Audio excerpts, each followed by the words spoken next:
we can align ourselves with this source energy in virtually every single thought that we have. So now you think in terms of launching some kind of a desire of one kind or another. And as you launch this desire, you ask yourself, what is it that I would like to attract into my life? And where are my thoughts? Now remember, every thought that you have is an energy, is a vibration. And so is a desire, a vibration. If you launch a desire to attract into your life something that is missing, but you are thinking about or talking about or putting your energy on it not being able to show up. Last night at dinner, one of the young ladies in Serena's sorority here at ASU was talking about it's easier. I was talking about being able to manifest anything that you want, and she said something to the effect that, yeah, but it's very difficult to do that. Now think about that response, that it's difficult to do something, and how does it align or how does it balance up with what it is that I want to attract into my life? I'd like to get this job. It's likely that I won't get it. I would like to attract this relationship into my life. That's the kind of thing that'll probably never happen for me. I would like to be able to overcome this addiction.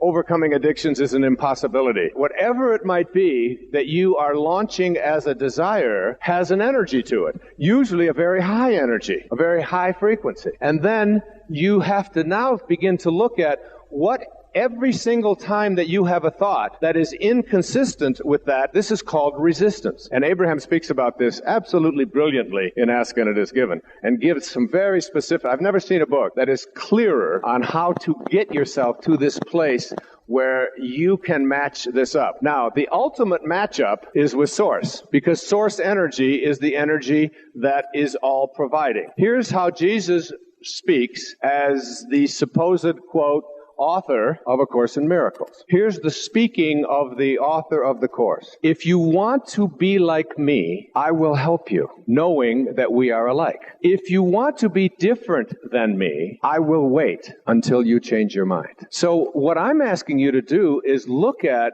in the next few moments, look at the capacity for changing your mind. See, if you understand that what you think about is what expands, then what you think about is going to create for you the very reality of your life. And if what you think about in your life, about what is missing, for example, if your thoughts are on what's missing, and you launch a desire to have what's missing be replaced, but your thoughts are continuously on what's missing, and every time you call your mother, you talk to her about what's missing, and every time you talk to your boyfriend or your girlfriend, you talk to them about what's not there, and you're continuously going through in your mind all of the reasons why this rocket of desire that you have launched to attract into your life what you want is something that you can't get. So what do you do? How do you get yourself to shift that? You begin to say probably the 5 most important words that I can offer you here this evening, which are, I intend to feel good. I intend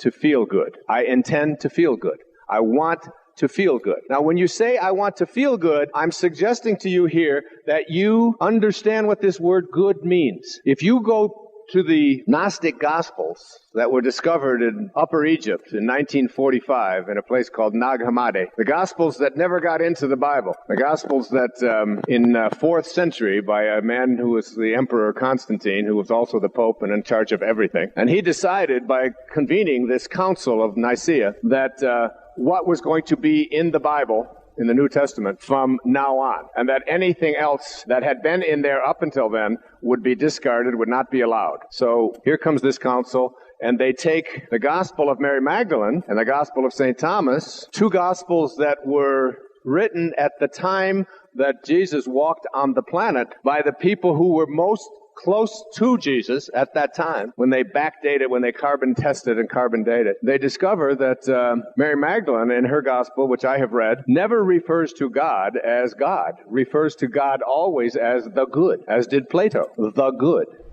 When my friend John Mundy in 1977 went to India, and he was visiting a very famous spiritual master named Swami Muktananda. Muktananda, who many considered to be the reincarnation of Christ on this planet at that time. He had the gift of fish and loaves, the ability to manifest from his consciousness, just by having no time lag between his thoughts and what he would like to attract into his life. Just be there, which all of you, even the least among you, can do all that I have done and even greater things. It's within each and every one of you to have that power. Of course, if you don't believe it, or if you think that that's not possible, or if you put your attention on it never being realizable, then of course it won't be. So as John Mundy was walking into Muktananda's ashram, he was asked the question by Muktananda, who was standing at the door of the ashram, do you know the difference between God and good? And John said, yes, I do. 0. 1 little O. There is no difference between God and the good. So now when I say the words, I want to feel good, what I'm really saying is,